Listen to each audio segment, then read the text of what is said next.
अंतरराष्ट्रीय युवा विद्वान, जैन दर्शन में यूनिवर्सिटी टॉप व गोल्ड मेडलिस्ट, जैन सिद्धांत एवं न्याय विषयों को सरलता से समझाने वाले, यूएसए, इंग्लैंड, ऑस्ट्रेलिया आदि अनेक देशों में जैन धर्म की महती प्रभावना करने वाले, पंडित टोडरमल पुरस्कार, युवा विद्वत रत्न आदि अनेक पुरस्कारों से सम्मानित मूर्धन्य विद्वान डॉक्टर संजीव कुमार गोधा जयपुर द्वारा जानिए धर्म का मर्म। इस कार्यक्रम के प्रायोजक हैं श्रीमान जयंती जी जैन, श्रीमती लीलावती जैन, श्रीमान नयन जी जैन, श्रीमती वर्षा जी जैन, कुमारी दृषि जैन एवं तत्व जैन, सिंगापुर। मैं तो दुनिया भर में न मालूम किस किस तरह के भ्रष्टाचार, पाप और ये खोटे कार्यों को देखा है, इसलिए देख देख करके लोगों से सुनता हूँ, घूमता भी हूँ सब तरफ। तो लोग कितनी कितनी तरह की बातें बतलाते हैं, लौंग ले लेते हैं, तेल निकलवा लेते हैं, काम में ले लेते हैं, क्या चढ़ी हुई सामग्री को काम में ले लेते हैं। अरे क्यों लेते हो आप? आपको वही जगह बची है क्या? 2 पैसे बचा करके क्या कर लोगे? थोड़ा सा पैसा बच गया तो हमें नहीं बचाना है, हमें नहीं करना है ये सब कार्य। देखिए, चोरी का प्रसंग चल रहा था। चोरी करने से विश्वसनीय पुरुष भी अविश्वसनीय हो जाता है। देखिए जरा क्या कह रहे हैं, देखिए, चोरी करने से राजमान्य पुरुष भी, ओह सब मानते थे, सब कीमत करते थे, सब वैल्यू देते थे उनकी, ऐसे राजमान्य पुरुष भी तिरस्कृत हो जाते हैं। अरे चोर, चोर, चोरी करने वाला व्यक्ति, अरे रे हैं? और अविश्वसनीय, विश्वास नहीं करते फिर उसका कोई, तथा राजदंड का पात्र होता है, राजदंड का पात्र हो जाएगा वो। चोरी करने वाला व्यक्ति सजा का भागीदार हो जाएगा, पुलिस पकड़ करके ले जाएगी। कितनी घटनाएं, व्यक्ति विचार नहीं करता है और आजकल तो सब बातें पकड़ में आ जाती हैं। भाई साहब, आजकल चोरी वोरी क्या बात कर रहे हो आप? कोई चोर ऐसा नहीं है जो चोर को पुलिस पकड़ नहीं सके। आज ऐसी व्यवस्थाएं हैं, टेक्नोलॉजी पुलिस के पास में आज इस प्रकार की है कि हर व्यक्ति पकड़ में आ जाए। अभी जयपुर के कुछ मंदिरों से चांदी चोरी हो गई, 10 दिन बाद में सब पकड़ में आ गया, बिल्कुल सब चीज़। सीसीटीवी हो गए हैं, आपके मोबाइल फ़ोन हो गए हैं, कॉल हैं, आपको सारा पकड़ लेती हैं पुलिस, कौन सी जगह पर हैं, आपका पता लग जाता है, उसका नेविगेशन से पता लग जाता है वो कौन कौन सी जगह पर हैं, सारी बातें पता लग जाती, कौन कहाँ छिप करके जाए। अब वो पुलिस ही नहीं पकड़े वो एक अलग बात है ना। माने सब तरह की स्थिति है ना यहाँ पर। तो ये तो हमें ये बतला रहे हैं, राजदंड का पात्र हो जाता है इस व्यसन में। तो ये सोच रहा है बंटी बबली की तरह कि कौन पकड़ेगा, कौन पकड़ेगा, कौन पकड़ेगा, हमें तो कोई नहीं पकड़ सकता, आज तक तो नहीं पकड़ा गया, आज तक तो नहीं पकड़ा गया। भाई आज तक नहीं पकड़ा गया तो फिर कभी तो पकड़ में आएगा। छोटे बच्चे होते हैं ना, कभी कभी ऐसा एग्जाम्पल देता हूँ मैं, छोटे बच्चे होते हैं घर में उछल कूद करते रहते हैं, 2-3 साल के बच्चे हैं, इस टेबल से उस टेबल पर उछलता है, उस टेबल से उस टेबल पर उछलता है, इधर डाइनिंग टेबल पर उछल जाता है, फिर उधर उस टेबल पर उछल जाता है, फिर कभी चेयर पर कूदता है, कभी कुछ करता है, उतरता है, चढ़ता है, और घर के लोग उसे बार बार में डांटते रहते, बेटा गिर जाएगा, बेटा गिर जाएगा, अरे क्या कर रहा है, गिर जाएगा। और फिर वो दूसरे पर छलांग लगा करके कहता है, देखो मैं तो गिरा ही नहीं, देखो मैं तो गिरा ही नहीं। अरे तो तू एक बार नहीं गिरा तो दूसरी बार भी नहीं गिरेगा, इसकी क्या गारंटी है? क्या कभी तो हो ही सकता है ना, कभी तो पकड़ में आ ही सकता है ना। क्या आज तक यदि पकड़ में नहीं आया है, जगत में एक ऐसी भी कहावत चलती है, चोर कौन, जो पकड़ में आ जाए वो चोर। जब तक पकड़ में नहीं आया तब तक तो वो साहूकार है। लो, पकड़ में नहीं आए तो साहूकार और पकड़ में आ जाए तो चोर। ये जगत के हाल हैं। देखिए, चोरी करने वाला सदा भयभीत बना रहता है, डर रहता है चोरी करने वाले के मन में, भयभीत बना रहता है। एवं चोरी का माल मोरी में, ये कहावत सुनी होगी आपने। हाँ, चोरी का माल मोरी में। मोरी जानते, मोरी मतलब होता है नाला। मोरी माने होता है जहाँ से गंदगी निकल रही है, घर की गंदगी, ऐसा उसे मोरी कहते हैं। नाले को मोरी कहते हैं, नाले, मोरी में। चोरी का माल मोरी में, अर्थात अनर्थ वेश्यादिक में जाता है, क्योंकि चोरी करने वाले व्यक्ति ने खुद ने तो कमाया नहीं था और कमाने में जो परिश्रम होता है वो तो हुआ नहीं था। तो जब खुद की कमाई होती है तो व्यक्ति बहुत ढंग से उसे खर्च करता है, और जब अनाप शनाप कमाई होती है तो फिर अनाप शनाप उड़ाता है इसी तरह से। तो वेश्यादिक में जाता है। अधिकतर जुआरी तथा वेश्या से भी लोग अधिक चोर कर्म में प्रवृत्त होते हैं। जो वेश्या से भी होते हैं, मदिरा पान करने वाले होते हैं, जुआरी लोग होते हैं, ये लोग सब कहीं ना कहीं चोरी करने वाले लोग होंगे। चोर का हृदय सदा शंकित एवं भयभीत रहता है। चोरी करने वाले का जो हृदय है वो सशंकित रहेगा, भयभीत रहेगा, वो हमेशा डरा हुआ रहेगा। चोरी करने वाला व्यक्ति हमेशा डरा हुआ ही रहेगा। मोरी शब्द मराठी शब्द है क्या? मोरी, मोरी में ज्यों मल मोरिन गिरवाए, इस तरह की लाइन है ना, ज्यों जल मोरिन, ऐसा इसमें आलोचना पाठ की लाइन है कहीं, इस तरह की कोई बहुत सुंदर लाइन है आलोचना पाठ की। चलिए कोई बात नहीं, आगे बढ़ते हैं। मृच्छ कटिक में शर्विलक चोर अपनी दशा का वर्णन करता हुआ कहता है। शर्विलक नाम का एक चोर है, वो अपनी दशा का वर्णन करते हुए इस ग्रंथ में क्या कह रहा है। मृच्छ कटिक नाम का कोई ग्रंथ है, उसके चतुर्थ अंक का ये दूसरा श्लोक है।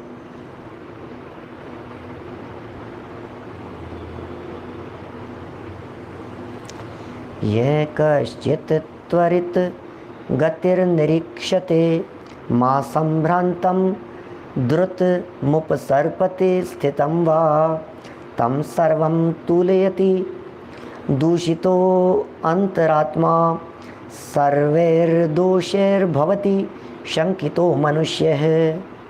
जो कोई भी जल्दी जल्दी चलकर मुझे संभ्रांत भौचक्के को आकर देखता है, माने कोई स्थिति ऐसी बन जाती है ना, अचानक किसी व्यक्ति ने आकर के देख लिया क्या, अथवा मेरे पास ले जाता है,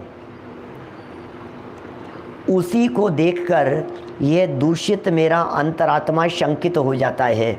ओहो, कोई व्यक्ति आया फटाफट और दौड़ता हुआ आया, पास में आकर के खड़ा हो गया, देखने लग गया, तो जो चोर व्यक्ति होता है उसका अंतरात्मा सशंकित हो जाता है। ठीक ही है, संसार में मनुष्य अपने दोषों से ही शंकित होता है। चोर होते हैं ना, चोरों की हालत इसी प्रकार की होती है। कोई व्यक्ति उनके पास में आकर के खड़ा हो जाए, उन्हें देखने लगे तो घबरा जाते हैं, इसको पता तो नहीं लग गया मैं चोरी करके आया हूँ।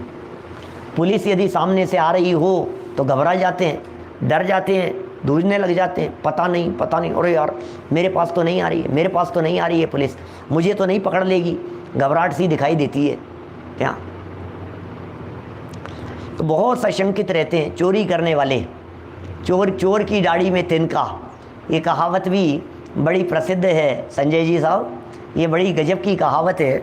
चोर की दाढ़ी में तिनका, माने बहुत सारे लोग थे और कौन चोर है पता नहीं लग रहा है, तो इतना सा किसी वीरबल के द्वारा कह दिया गया कि मुझे पता लग गया है कौन चोर है क्या, वो व्यक्ति चोर है, मैंने देख लिया जिसकी दाढ़ी में तिनका लगा हुआ है क्या। मैंने सारी जांच पड़ताल कर ली है, ये जितने लोग हैं ना, इन सब लोगों में से महाराज, अब देखता है महाराज की तरफ, वीरबल बोल रहे हैं उन चोरों के लिए, मैंने देख लिया है, इनमें से चोर वो हैं जिसकी दाढ़ी में तिनका लगा हुआ है। और इतना कह करके महाराज की तरफ देखने लगता है, तो जिसकी दाढ़ी में तिनका तो किसी की भी दाढ़ी में नहीं था, लेकिन जिसने चोरी की थी, अब उसे दिमाग में ये बात आ गई कि मैं ज़रा अपनी दाढ़ी का तिनका तो हटा लूँ क्या, मेरी दाढ़ी में तिनका लगा हुआ है। तो वो जब हाथ ऐसे करता है तो पकड़ में आ जाता है कि यही चोर है, बता तूने अपनी दाढ़ी के हाथ क्यों लगाया क्या। चोर की दाढ़ी में तिनका, इसका मतलब ख्याल में आया आपके? कोई तिनका विनका कुछ नहीं होता है, चोर की दाढ़ी में तिनका का क्या मतलब है। लेकिन इस बीरबल की चतुराई से वो असली चोर पकड़ में आ गया। ये कौन असली चोर है ये कैसा पता लगेगा? जो अपनी दाढ़ी संभाल रहा है इसका मतलब वो चोर है। इसका नाम है चोर की दाढ़ी में तिनका। माने जिसने पाप किया होगा उसमें घबराहट जरूर होगी, जिसने दोष किए होंगे, गलती की होगी, वो जरूर धूजेगा। तुमने अपने आप कैसे कह दिया कि मैंने नहीं करी, मैंने थोड़ी ना की है? तो क्यों भैया, मतलब स्वयं ही आगे होकर के उस बात के संबंध में खुद ही सफाई दे रहा है। इसे कहते हैं चोर की दाढ़ी में तिनका। कहावतें हैं पुरानी, हैं, ये मुहावरे हैं, इनके किस तरह के अर्थ कहीं ना कहीं कुछ ना कुछ इनमें रहस्य छिपे हुए होते हैं। बहुत छोटी छोटी सी बातें। अकबर बीरबल के किस्से में तो इसमें कितनी तरह की बातें हैं। इसलिए चोरी करने वाले व्यक्ति निगाह नहीं मिला सकता है, स्पष्ट नहीं रह सकता है, वो धूजता रहेगा, वो घबराता रहेगा। ये सब सिम्टम्स हैं अपराधी व्यक्ति के। अपराधी व्यक्ति, अपराध करने वाला व्यक्ति तुरंत इन सारी बातों से पकड़ में आता है। देखिए क्या कह रहे हैं यहाँ पर। चतुर्थांक अपन ने पढ़ा है मृच्छकटिक का, इसी प्रसंग का अनुवाद देख रहे हैं। जो कोई भी जल्दी जल्दी चलकर मुझ संभ्रांत को आकर देखता है, दौड़ता हुआ आया और आकर के एकदम देखने लगा संभ्रांत को, भौचक्का सा हो गया, अचानक घबरा जाता है व्यक्ति, ऐसे लगता है जैसे कोई गलत काम कर रहा हो, अथवा मेरे पास ले आता है, उसी को देखकर यह दूषित मेरा अंतरात्मा,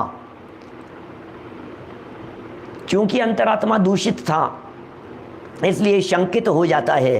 संसार में मनुष्य अपने दोषों से ही शंकित होता है, इसमें कौन से आश्चर्य की बात है, बात तो सच्ची ही है। चलिए आगे। इस चोरी को इस लोक में अंग छेदादिक राजदंड की प्राप्ति तथा लोक निंदा एवं परलोक में दुर्गति का कारण समझकर सर्वथा छोड़ देना चाहिए। सर्वथा इस चोरी का त्याग कर देना चाहिए। कैसे कैसे? अंग छेदादिक राजदंड की प्राप्ति, तो पुराने समय की बातें बतला रहे हैं। आज भी अरब कंट्रीज़ वगैरह में चोरी के फल में ऐसी बड़ी बड़ी सजाएं मिलती है। सुनते हैं वहाँ चोरियाँ नहीं होती है। मक्का मदीना वगैरह में उस तरफ ऐसी बड़ी सजा, यदि किसी व्यक्ति को चोरी करते हुए पकड़ में आ गया तो तुरंत कुछ नहीं, सजा वजा कुछ नहीं, पेनल्टी वेनल्टी कुछ नहीं, जेल वेल कुछ नहीं, सीधा उसके हाथ काट दिए जाते हैं बस। ऐसे अरब कंट्रीज़ में इस तरह की बातें, दुबई तालिबान ये सब होते होंगे, जो भी बहुत जगह। कुछ नहीं भाई साहब, सीधा झटके से चोरी की ना तुमने, अरे मैंने तो इतना सही तो चुराया था, पर्स में तो कुछ भी नहीं मिला, माल तो कुछ नहीं मिला, माल मिलाओ इसे नहीं मिलाओ, तेरे हाथ एक बार कट जाएंगे, जिंदगी भर कोई दूसरे देखने वाले व्यक्ति चोरी नहीं करेंगे। ऐसी सज़ा होती है सऊदी वगैरह के अंदर, ऐसी होती है सचिन जी। ये दशाएं बहुत है वहाँ, और इसलिए वहाँ अपराध भी नहीं होते उस दृष्टि से। प्रश्नोत्तर श्रावकाचार्य में भी कहा है। अभी तो आर्जव धर्म की पूजन में, सत्य धर्म की पूजन में, इनमें इस तरह की बातें आई थी। चोरन के पुर ना बसे, चोरों के कोई गांव नहीं बसते हैं। मायाचार करने वाला व्यक्ति, चोरी करने वाला व्यक्ति कहाँ बचेगा, कहाँ जाकर के फल भुगतेगा उसका। लेकिन अपने को ऐसा लग रहा है जैसे चोरों की बातें कर रहे होंगे, चोरों की बातें कर रहे होंगे। अरे अपने दिल में झांक करके देखो, चोर तो अंदर बैठा हुआ है, कहाँ कहाँ चोरी नहीं कर रहे हैं। अभी मैं यदि थोड़ा सा इसको आध्यात्मिक या स्वाध्यायियों के मोड़ की तरफ यदि ले जाऊं इसको, तो ग्रंथों की चोरी हो रही है, सीडी की चोरी हो रही है। विद्वानों के लेवल पर जाएं तो आलेख चोरी हो रहे हैं, किताबें चोरी हो रही है, दूसरे की किताब को चोरी करके उसका नाम लिख करके इधर से उधर चलाया जा रहा है। अभी मैं रिसेंट यदि आपको क्षमावाणी के प्रसंग की बात करूं तो नाम बदल करके मैसेज ऐसे कि ऐसे फॉरवर्ड कर देता है, चोरी है, पता ही नहीं है उसको। अरे सामान्य यदि वो कहीं किसी की पंक्ति थी, समझ लीजिए पूजन की पंक्ति थी, या खामे भी सब जीवाणम पंक्तियाँ थी, तो तुम भी किसी की उतार करके तुमने ऐसे कैसे रख दी, कोई बात नहीं। लेकिन किसी की रची हुई पंक्तियाँ, और कभी कभी तो ऐसा भी होता है किसी व्यक्ति ने कोई पंक्तियाँ रची और उसने उन पंक्तियों में अपने परिवार के 4 सदस्यों के नाम लिखे उन पंक्तियों में, और नीचे खुद का नाम लिख करके भेजा। अब नीचे से उसका नाम मिटान देता है और खुद का नाम लिख देता है। अब इतनी भी उसमें अकल नहीं है कि ये दूसरे के परिवार के सदस्यों के नीचे मेरा खुद का नाम कैसे जाएगा। पता नहीं क्या क्या, मैं तो लेख चलते हैं व्हाट्सएप पर, नाम मिटान करके दूसरों के भेजते रहते हैं। भजनों में इस प्रकार का होता रहता है, स्तुतियों में इस प्रकार का होता रहता है। मेरी बनाई हुई है, 2 शब्द 4 शब्द बदल देता है और 4 शब्द बदल करके ऐसा समझता है कि मैं तो इसका सब कुछ मेरा ही हूँ। तो क्या मेरा ही तो रचा हुआ है, मेरा ही तो किया हुआ है। कौन कौन से लेवल पर चोरी की बात करें अपन। प्रवचन के प्रवचन पूरे के पूरे चोरी। क्या यूट्यूब से ले लिया, इधर से ले लिया, उधर डाल दिया, अपने वो बढ़ाने के लिए कर दिया। तो ये सब चोरी नहीं है, ये दूसरे की चीज़ को अपनी चीज़ बना करके अपना बढ़ना चाहिए, अपना बढ़ना चाहिए। अरे क्या क्या बढ़ना है, क्या बढ़ा रहे हो आप, मतलब ये किसी की रखी हुई पड़ी हुई स्टोर की हुई रचना को आपने बिना उसकी आज्ञा के अपने स्वार्थ के लिए ले लिया, तो क्या वो चोरी नहीं है। म्यूजिक चुरा लेते हैं, अपनी टीआरपी बढ़ाने के लिए कर लेते हैं। बहुत तरह की बातें हैं। व्हाट्सएप, फेसबुक, इनके माध्यम से जिस तरह की चोरियां चल रही है, टेक्नोलॉजी के लिए जिस तरह की चोरियां चल रही है, लाइट, बिजली, पानी की चोरियों संबंधी यदि आप बात करो, घर गृहस्थी के लेवल पर इनकम टैक्स चोरी की बात करो, टैक्स चोरी की बात करो, सेल टैक्स चोरी की बात करो, मंदिरों से ग्रंथ चुरा लेने की बात करो, दूसरों के ग्रंथ लेकर के उनको नहीं लौटाने की बात करो, मंदिर के ग्रंथ और जितने ग्रंथ मंदिर के अंदर रखे हुए हैं मंदिर के अलमारियों में, उन्हें तो अपने घर की संपत्ति समझता है। ज़्यादा कोई व्यक्ति कुछ कहे तो मंदिर में 100 का नोट डाल देना, यार ले जा तो ग्रंथ, कोई बात नहीं, क्या है। नहीं भैया, मंदिर की चीज़ को कैसे ले जा सकते हो आप। मंदिर में बैठ करके पढ़िए। क्या यदि वहाँ वही ग्रंथ मान लीजिए 50 रखे हुए हैं, 25 रखे हुए हैं, तो एक ग्रंथ आप पढ़ने के लिए यदि घर ले गए हैं तो ससम्मान उसे वापस जिन मंदिर में ला करके पूरा हो जाने के बाद में पुनः विराजमान कीजिए। क्या मैंने बहुत तरह से सोचना पड़ेगा। प्रसंग चोरी का चल रहा है इसलिए इस तरह की बात कह रहा हूँ। पहले भी मैंने इस तरह की बहुत तरह की बातें आप लोगों के बीच में पुरुषार्थ सिद्धि उपाय में, कहीं चोरी के प्रसंग में, कहीं और कहीं चलते समय कई तरह से की होगी। क्या किसी दूसरे की पड़ी हुई रखी हुई चीज़ को उठाना ही नहीं, उठा करके किसी और को दे देने की तो क्या बात कर रहे हो आप। क्या उठा करके दूसरे को दे देना तो चोरी है ही। कि नहीं साहब किसी और को नहीं देंगे साहब, हम तो ये क्या बोलते हैं इसमें मंदिर में डाल देते हैं। पंडित जी नोट मिल गया था 2000 का, उठा करके मंदिर की गुल्लक में डाल दिया। अपन ने तो अच्छा काम किया ना, मैंने नहीं लिया भैया, मंदिर में डाल दिया। तुम कौन मंदिर में डालने वाले, अपनी जेब से 2000 का नोट क्यों नहीं डालता है मंदिर की गुल्लक में। अपनी जेब से निकाल करके 2000 का नोट डालना गुल्लक में, यदि डालना है तो। बाजार में सड़क पर मिल गया और उठा करके गुल्लक में डाल दिया। अब कहता है कि मेरे को तो मिल गया था, मैंने रख, मतलब पुण्य भी कमाना चाहता है और जेब से धेले भर खर्च भी नहीं करना चाहता है। ये क्या हालत है। एक पैसा जेब से लगा नहीं और 2000 रुपये का पुण्य कमाना चाहता है देने का। भाई तेरा क्या अधिकार है उसके ऊपर, है तेरा क्या अधिकार है। चलो क्या कह रहे हैं यहाँ, अंग छेदादिक से मैंने ये बात कही, अंग छेदन हो जाते हैं, छेदन भेदन आदिक। क्या क्या कह रहे हैं, अंग छेदादिक बहुत खतरनाक शब्द हैं। उंगलियां काट देते हैं, हाथ काट देते हैं, चोरी करने वालों की जीभ काट देते हैं, झूठ बोलने वालों के आंखें निकाल देते हैं। ऐसे जब बड़े लेवल पर जब अपराध की सजाएं होती हैं तो फिर रूह कांपती है। सामने वाले व्यक्ति के अपराध करने के पहले 100 बार सोचते हैं। एक व्यक्ति के हाथ काट दिए गए तो 1000 लोग चोरी करने से बच गए। चोरी का भाव नहीं आएगा उनको, मैं चोरी करने की सोच कैसे सकता हूँ, हाथ कटाने हैं क्या, फांसी पे चढ़ना है क्या मुझे। ये हिंदुस्तान जैसा ढीला पोला कानून नहीं चलता है वहाँ। यहाँ तो क्या होता है, यहाँ तो चोरी करने की तो छोड़ो, हत्या करने के बावजूद छूट जाते हैं। बड़े बड़े लोगों की बात, माने बहुत बड़े बड़े सत्ता में एमएलए, किशनगढ़ के एमएलए थे नाथूराम जी, उनका बेटा खुद एमएलए, सत्ता में अभी एमएलए हैं, उनका 25-30 साल का बेटा, 30-35 साल के बेटे को मैंने 6 गोलियां मार करके उसकी हत्या कर दी। 4-5 साल पहले की बात बतला रहा हूँ घटना।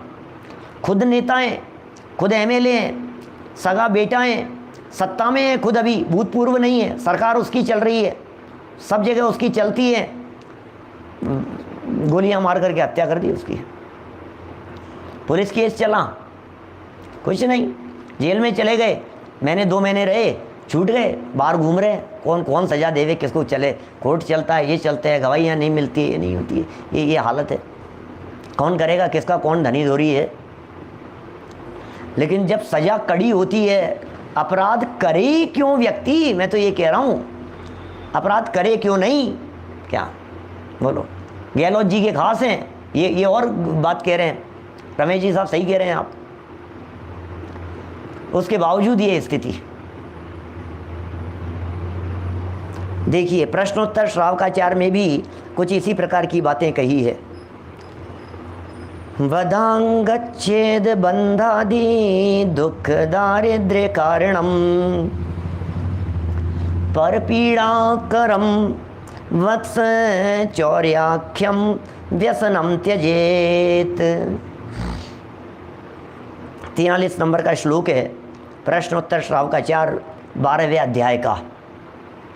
हे वत्स, कितना करुणा भरा हुआ शब्द है, मानो जनवाणी माँ हमें कह रही हो, अरे बेटा सुन तो सही, अरे मेरे बेटा सुन, हे वत्स। ऐसे महाभारत की ऐसी शब्दावली नहीं दिखती है अपने को, रामायण महाभारत जैसी। हे वत्स, लघु अंग छेद और बंधादिक तथा दुख एवं दारिद्र्य के कारण तथा दूसरों के लिए पीड़ा कारक चौर्य नाम के व्यसन को छोड़ दे, त्याग कर दे इस चोर नाम के व्यसन का। चोरी नाम का व्यसन हमारे नहीं होगा, दूर दूर से हाथ जोड़ता हूं मैं। चोट पड़नी चाहिए, चोट पड़नी चाहिए निरंतर। सज्जनों के परिणामों के ऊपर भी निरंतर चोरी नहीं करना है, इस बात के लिए चोट पड़नी चाहिए। यदि चोट नहीं पड़ेगी तो परिणाम बदलते देर नहीं लगती है, बिगड़ जाएंगे परिणाम, क्या करोगे आप? बदल जाएंगे परिणाम, क्या करोगे आप? संभल नहीं पाएंगे आप। संभालने के लिए ज़रूरत है हमें, अपने आप को संभालने के लिए। आचार्यों ने, वीतरागी संतों ने श्रावकाचार ग्रंथों के माध्यम से बार बार हमारे ऊपर चोट मारने का प्रयत्न किया है। अदरवाइज क्या होता? टैक्स की चोरी करते रहते, हेरा फेरी करते रहते, घूस देते रहते, रिश्वत देते रहते दूसरों को। रिश्वत लेना, रिश्वत देना, टैक्स की चोरी करना, उसे कम करवाने के लिए प्रयत्न करना। हमारे बहुत सारे कई साधर्मी ऐसे होंगे जो वकील होंगे, जो एडवोकेट होंगे, जो इनकम टैक्स के वकील होंगे, जो सेल टैक्स के वकील होंगे, जो सीए होंगे, करते होंगे रोज़ाना इस तरह के केस आते होंगे, रोज़ाना इस तरह की घटनाएं घटती होंगी आपके पास में। इसका ये बचा लो, इसका ये बचा लो, इसका ऐसा दिखा दो, इसका ऐसा दिखा दो। अरे हमारे तो कमाई हमारे तो यही है, हम क्या करेंगे? हम क्या सबको समझा रहे हैं, छोड़ दे इस व्यसन को, छोड़ दे। हे वत्स, अरे बेटा क्या कर रहा है? अरे बेटा कौन से मार्ग पर जा रहा है? अरे बेटा गलत रास्ते पर नहीं चलना हमारे को। अरे जिसे निज संपत्ति की खबर नहीं हो वो पर संपत्ति के ऊपर मोहित होता है। बाहर में पर संपत्ति के ऊपर मोहित होने वाला व्यक्ति वही है जिसे निज संपदा की खबर नहीं है। अरे मैं आपसे कहता हूँ 2000 रुपये चुराने का भाव उसी को आएगा जिस व्यक्ति को पता नहीं है कि मेरे पास तो करोड़ों की संपत्ति है। उसे भाव आता है चुरा लूँ, काश मुझे मिल जाए, काश मुझे मिल जाए। अरे अंदर देख, क्या तेरे अंदर में देख, तेरे रत्नों को देख, तेरी निधियों को देख, निज वैभव को देख जिसे कुंद कुंदाचार्य देव दिखाते हैं। तेरे अंतरंग वैभव को देख, तेरी अंतरंग संपत्ति को देख। तेरी वो जो संपत्ति है, ज्ञान जो तेरी संपत्ति है, संयम जो तेरी संपत्ति है, तेरे जो शुद्ध परिणाम, तेरे परिणामों की जो निर्मलता है, ये तेरी संपदा है। ये नहीं लुटने पावे, इसका विचार करना। इस कार्यक्रम के प्रायोजक हैं श्रीमान जयंती जी जैन, श्रीमती लीलावती जैन, श्रीमान नयन जी जैन, श्रीमती वर्षा जी जैन, कुमारी दृषि जैन एवं तत्व जैन, सिंगापुर।